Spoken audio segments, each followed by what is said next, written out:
आप लिख सकते हैं विषय का महत्व है। आज का विषय जो है वो है बीज का महत्व, इंपोर्टेंस ऑफ सीड। सभी कहे इंपोर्टेंस ऑफ सीड। हालेलुया। बीज का महत्व, बीज क्या है और बीज कितना मसीह लोगों के जीवन में महत्वपूर्ण है, वो चीजें आपको सीखना जरूरी है। और आप लिख सकते हैं विषय जो है वो है बीज का महत्व। आज जैसे पिछले 2 सालों से हम देखते हैं कि ये कोरोना के वजह से काफी सारे लॉकडाउन हुए, बहुत सारे लोगों की नौकरियां चली गई, बहुत सारे लोगों के बिजनेस बंद हो गए। मतलब एक अकाल का दौर जो है आज हम देख रहे हैं। अभी भी ऐसे लोग परीक्षा में है, अभी भी समय संकट में है, समस्या में है। मतलब हम इस समस्या को नाम दे सकते हैं अकाल। हालेलुया। अकाल का समय है। किसी के पास नौकरी नहीं है, किसी के पास व्यवसाय नहीं है, किसी के परिवार में बीमारी आ रही है, कोई गरीबी से जूझ रहा है, कोई कंगाली से जूझ रहा है, कोई झगड़े रगड़े से जूझ रहा है। मतलब एक तरीके का जो है वो लोगों के जीवन में सूखापन आ गया है और वो लोग हताश और निराश है। और वो लोग सोच रहे कि कैसे हम इस परिस्थितियों से निपटे, कैसे हम गरीबी कंगाली से निपटे, कैसे हम इस हालातों से निपटे। अगर मेरे भाई मेरे बहन, अगर आज की सभा में या अगर इस बातों को लेकर आप चिंता में है कि कैसे मेरी स्टोरी चेंज होगी, तो मैं आपको एक गुड न्यूज देने के लिए आया हूं कि आज के वचन आपके लिए है। जैसे आप वचन को सुनेंगे आपके हालात बदल जाएंगे। हालेलुया। आपकी परिस्थितियां बदल जाएगी यीशु मसीह के नाम में। आपके जीवन में गवाहियां होगी यीशु मसीह के नाम में। जो आमीन आमीन। विश्वास करते हैं परमेश्वर उनके जीवन में काम करता है।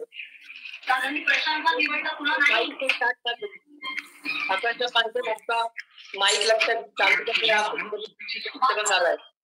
मेरे वचन जाएंगे, माइक को स्टार्ट ना कर, सुनते रहो खाली। हालेलुया। आप वहां से आमीन करोगे, परमेश्वर का आत्मा सुन लेगा। हालेलुया। माइक चालू करके आमीन मत कहिए, परमेश्वर का आत्मा आपकी आवाजों को सुन लेगा। हालेलुया। रे बाबा बाबा से ठीक है। हालेलुया। हम जाएंगे उत्पत्ति उसका 47 अध्याय उसके 13 वचन से हम पढ़ेंगे। उत्पत्ति अध्याय 47 उसका 13 वचन में आपके लिए पढ़ रहा हूं। आप अपने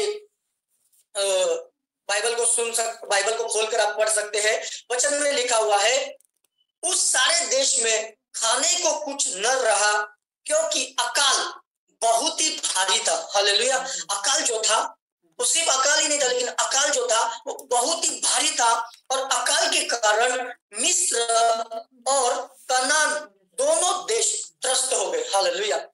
मिस्र देश जहां पर परमेश्वर के लोग गुलामी में थे, और दूसरा साथ साथ में वो देश जहां पर परमेश्वर अपने लोगों को आशीष देने वाला था, वो कनान देश।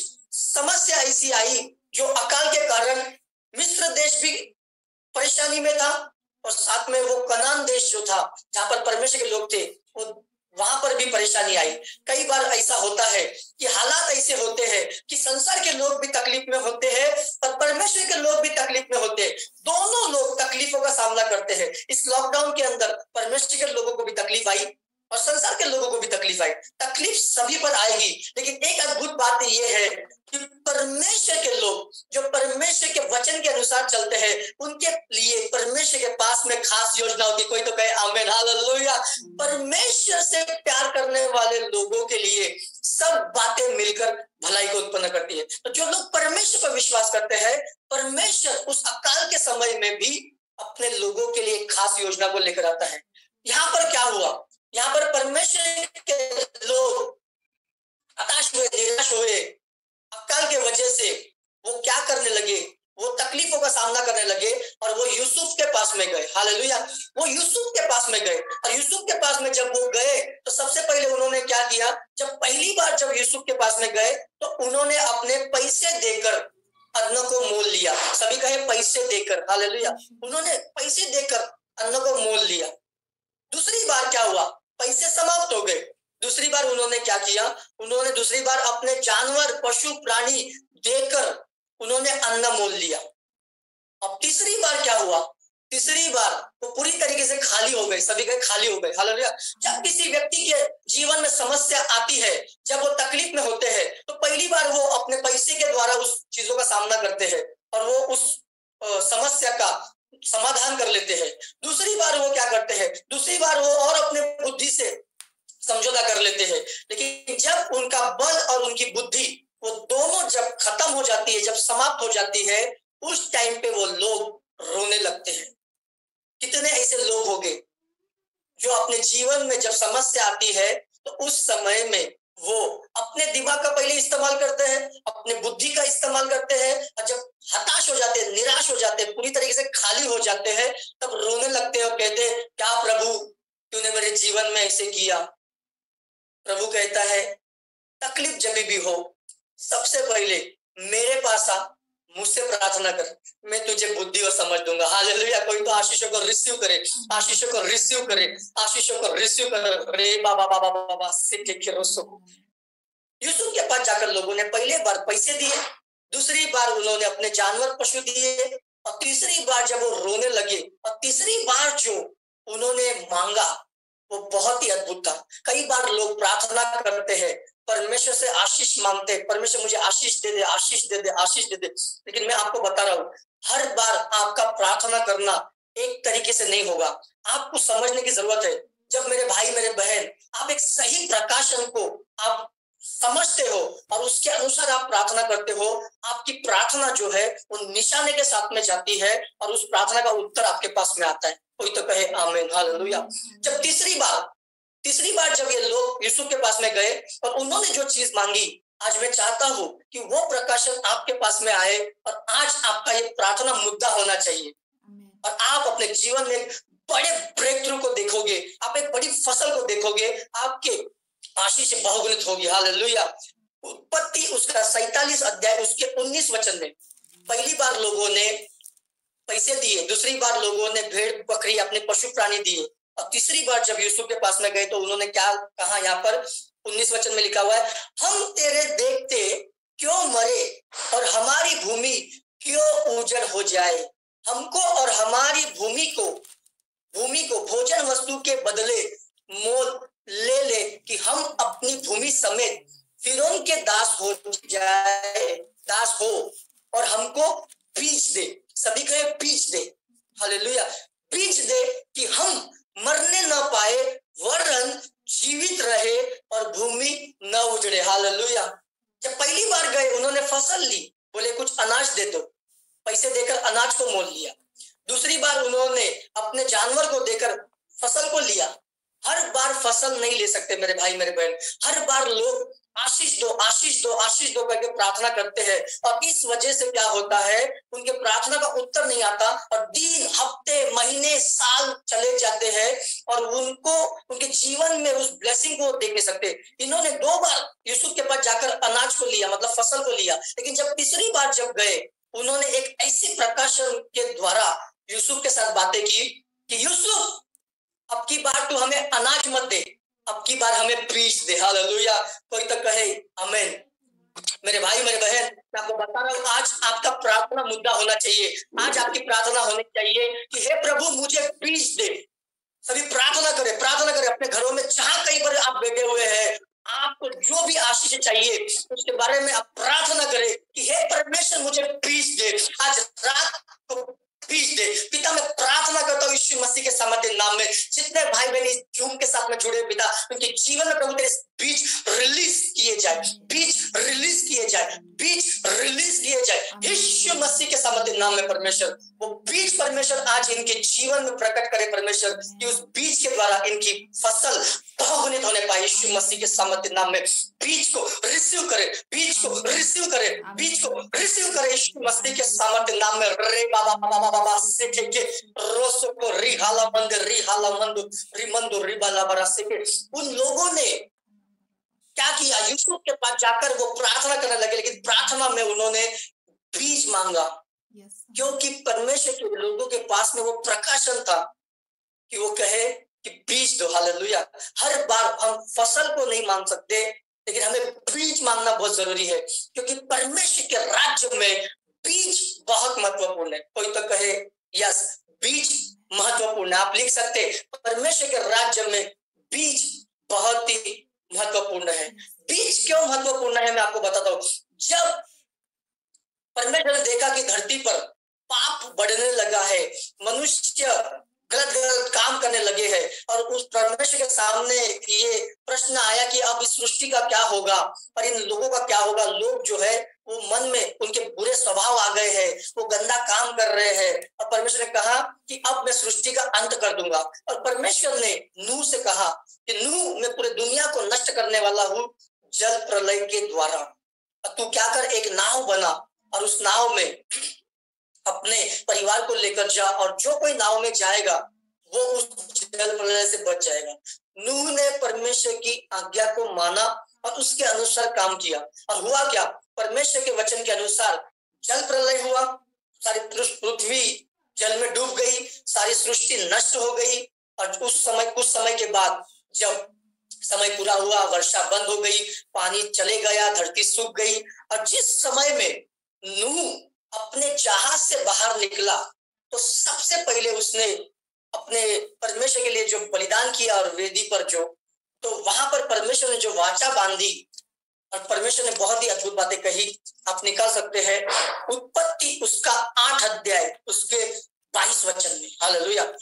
उत्पत्ति उसका 8 अध्याय उसके 22 वचन में लिखा हुआ है, परमेश्वर ने जब नूह ने वेदी बनाकर परमेश्वर के लिए भेंट बलिदान किए, और उस बलिदान के सुगंध को पाकर परमेश्वर ने प्रसन्न होकर जो बातें कही, जो आशीष रिलीज की नूह और उसके परिवार के जीवन में, वो क्या थी, यहाँ पर हम देखते हैं। उत्पत्ति 8 अध्याय उसके 22 वचन में लिखा हुआ है, अब से जब तक, सभी कहे, अब से जब तक पृथ्वी बनी रहेगी तब तक बोने और काटने का समय। हालेलुया।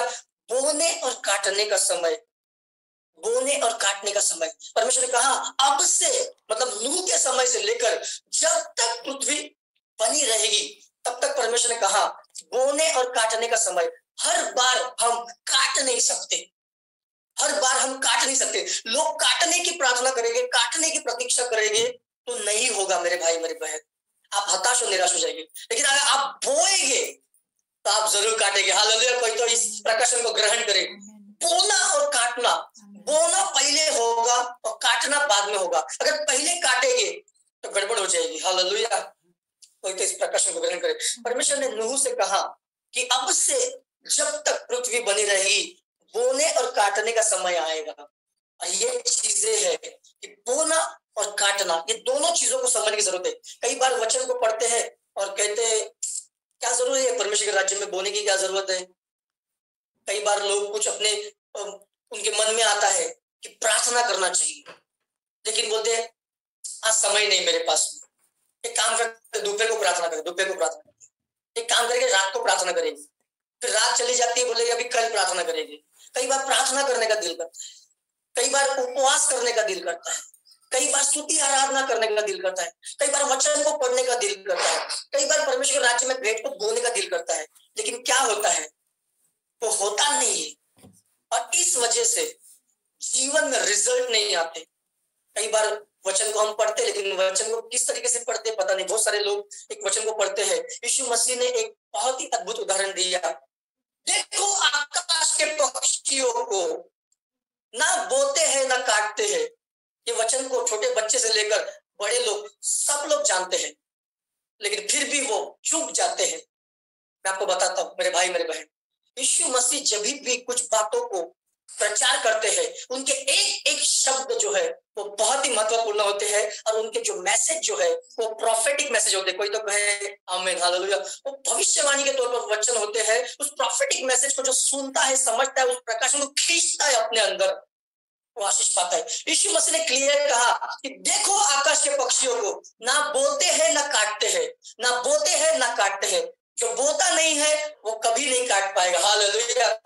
जो बोता नहीं है वो कभी काट नहीं पाएगा, लेकिन जो बोता है वो काटेगा। हालेलुया। कोई तो इस प्रकाशन को ग्रहण करे। जो बोते हैं वो काटते हैं। परमेश्वर कहता है कि बोने का समय, काटने का समय, बोना और काटना, बोना और काटना ये चलता रहेगा। चाहे आत्मिक उन्नति के लिए बोना पड़ेगा, आत्मिक उन्नति में आप काटोगे। आप शारीरिक उन्नति के लिए बोओगे, शारीरिक फसल को काटोगे। आप आर्थिक आशीषों को बोओगे, आर्थिक बीज को बोओगे, आर्थिक उन्नति पाओगे। आप तीनों क्षेत्रों में जो चीजों को बोओगे चीजें बहुगुणित होकर आएगी यीशु मसीह के सामर्थ्य नाम में। हालेलुया। यूसुफ के पास तीसरी बार जाकर लोगों ने कहा कि यूसुफ, क्यों हम मरने पाए?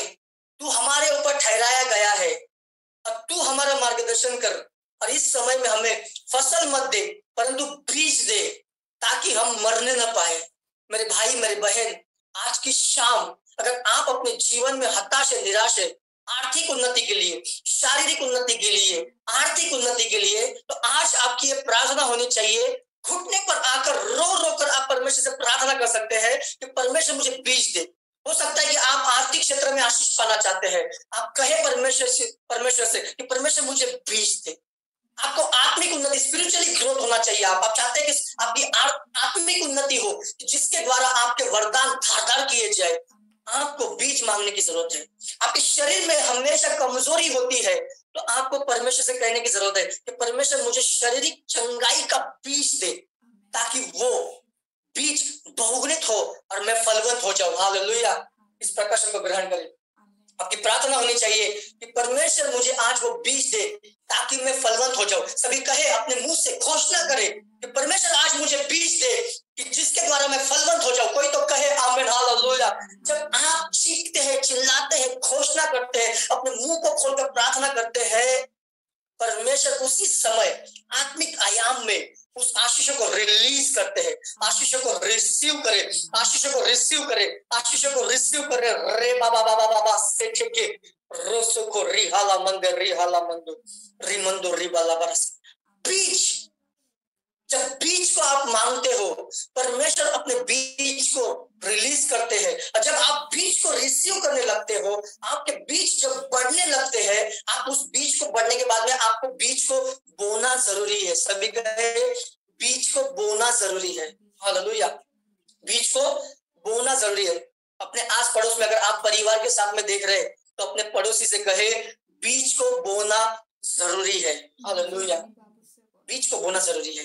कई बार क्या होता है, प्रार्थना करने का दिल करता है लेकिन प्रार्थना नहीं करते, वचन पढ़ने का दिल करता है लेकिन वचन नहीं पढ़ते, स्तुति आराधना करने का दिल करता है लेकिन स्तुति आराधना नहीं करते। कई बार आधी रात को मिडनाइट प्रेयर करने का दिल हमें करता है लेकिन होता क्या है, हम नहीं करते और इस वजह से प्रॉब्लम्स आती है, समस्या आती है। क्योंकि बीज अगर बोओगे नहीं तो फसल को काटोगे नहीं। कई बार परमेश्वर के राज्य में बीज देने का दिल करता है, चलो हम परमेश्वर के राज्य में बीज देते हैं, लेकिन फिर क्या होता है, कुछ ऐसी समस्या आ जाती है या कुछ ऐसा माहौल हो जाता है कि जिसके वजह से वो डिले हो जाता है और वो लोग क्या करते हैं, उस बीज को लेकर घूमते रहते हैं।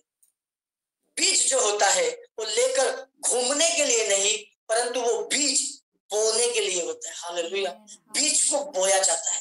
अगर आपका दिल कर रहा है प्रार्थना करने का, आपको प्रार्थना करना जरूरी है, क्योंकि समझ लेना कि जब आपका दिल कर रहा है प्रार्थना करने के लिए, वो बीज है। हालेलुया। अगर ये सवाल पूछेंगे कि पास्टर हम कैसे परख सकते हैं बीज और फसल, बीज और फसल दोनों में क्या अंतर है, तो मैं आपको बता दूं। बीज वो होता है जिसकी मात्रा कम होती है, कम होती है, और जो ज्यादा होता है वो फसल होती है। ज्यादा मात्रा में जो होता है वो फसल होती है। जब आप एक स्तुति कर रहे हैं, आज अगर आप एक स्तुति कर रहे हैं तो वो बीज है, करते रहो, उस बीज को बो। एक स्तुति करने का दिल कर रहा है, आप एक स्तुति करें। आपका एक आराधना करने का दिल करता है, एक आराधना करें। आपको एक वचन पढ़ने का दिल कर रहा है, वो बीज है, उसको बो। आप कुछ अपने परमेश्वर के राज्य में भेंट देना चाहते हैं, हो सकता है कि आपकी भेंट छोटी हो, आप उसको बो। क्यों? क्योंकि जो छोटी चीज होती है वो बीज होती है, और जब आप उस बीज को बोते हो तो उस बीज के द्वारा ही एक बड़ी फसल आती है और आपके जीवन में गवाही आती है। हालेलुया। कोई तो इस प्रकाशन को रिसीव करे। रे बाबा बाबा बाबा से टिकी। बहुत सारे लोग समझ में नहीं आता उन्हें कि क्या करे, फसल क्या है, बीज क्या है। जब उनके पास में कम मात्रा में होता है उस समय में उनको लगता है कि इसको हम कैसे बोए, हम कैसे बोए, और इस वजह से वो बोते नहीं है। लेकिन मेरे भाई मेरे बहन, अगर मैं आपको उदाहरण दूं, जब अकाल का समय था, अगर अकाल की बात हो रही है, जब अकाल का समय था, सारपत की विधवा अपने घर में अपने जीवन में परेशानी में थी, चारों तरफ अकाल था, और उस समय में परमेश्वर ने एलिया से कहा कि सारपत नगर में विधवा के पास जा, वहां पर तेरे रहने का बंदोबस्त किया है। जब एलिया वहां पर जाता है और उस समय में जाकर उसको कहता है कि मुझे एक गिलास पानी दे और खाने के लिए कुछ रोटी दे, और उस समय में सारपत की विधवा कहती है कि परमेश्वर जन, तेरे परमेश्वर यहोवा की सौगंध कि मेरे पास में केवल एक मुट्ठी मैदा और एक कुप्पी भर तेल, मतलब एक वाटी तेल और एक मुट्ठी भर मैदा है, और उसके अलावा मेरे पास में कुछ भी नहीं है। और इसके बाद में हम क्या करेंगे? भूख से मर जाएंगे। मेरे भाई मेरे बहन, मैं आपको बताता हूँ, जब भी आप तंगी में होगे उस समय में परमेश्वर का एक प्रकाशन आपके पास में आएगा, और जब आप उस प्रकाशन पर विश्वास करते हैं, उस वचन को अपने जीवन में रिसीव करते हैं, उसके अनुसार आप काम करते हो, आपकी स्टोरी चेंज हो जाती है। कोई तो कहे आमीन, हालेलुया। परमेश्वर के जन ने उसे कहा कि हे सारपत की विधवा, तू नहीं जानती कि तेरे पास में जो अभी बचा हुआ है वो बीज है, और वो बीज को बोना जरूरी है जिसके द्वारा फसल आ सकती है। तुझे जो करना है वो कर, लेकिन सबसे पहले एक छोटी रोटी बनाकर मुझे दे। एलिया ने क्या किया? एलिया ने उस विधवा से रोटी को ले लिया, और लेकर उसके बाद में वचन में लिखा हुआ है कि जो मिरेकल उस महिला के जीवन में हुआ, कि जब तक अकाल समाप्त नहीं हुआ तब तक उसके घड़े का ना मैदा समाप्त हुआ और ना ही उसके कुप्पी का तेल घटा। हालेलुया। मेरे भाई मेरे बहन, जब आप बीज बोने वाले बनते हैं, आपकी फसल बहुगुणित होती है। कोई तो कहे आमीन। जब आप बीज को